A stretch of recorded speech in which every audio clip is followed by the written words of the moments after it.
分析指出，俄军这一进攻策略似乎是想重演1968年苏联进攻斯洛伐克的过程。当年苏军首先派特种兵突袭布拉格机场，控制机场后，苏军105空降师携带重装备机降，控制首都要害，逮捕政要。同时，50万军队从各边界向布拉格中心突击，6个小时就与占领布拉格的空降师会合。1天之内，捷克沦陷，几十万军队缴械。如果一个国家的首都被另一方拿下或者控制的话，某种意义上就相当于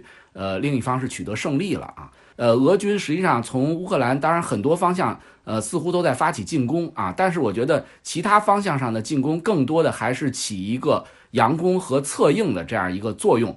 根本的目的，俄军还是想快速的拿下乌克兰首都基辅。不过在当天夜里，乌克兰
俄军进攻的速度似乎不如外界预期的那么快啊。我觉得这个也是有多方面原因造成的。特别是一个主要原因就是，我个人认为是俄罗斯在这次行动之初啊，他实际上也谈到了，就是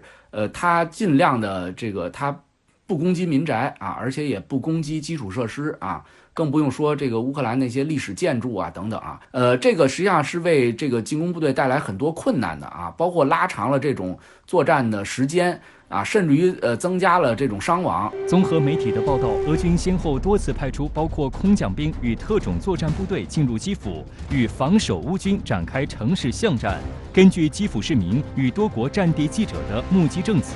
虽然双方偶尔爆发激烈巷战，俄军地面装甲力量还是没有大规模的进入基辅。很多外界认为，这个乌克兰的政府军很快就一触即溃。很多士兵会停止抵抗，会投降等等啊。但不得不说，这个乌克兰境内还是有一些他们抵抗意志比较坚定的这样一些人啊，他们的抵抗意志还是比较强的。再加上有一些西方援助的武器装备，包括利用俄军可能不敢破坏基础设施啊，不敢对民宅进行攻击这样一个心理，他们可能就借助这样相关的一些设施啊，和俄军进行这样一些城市战啊，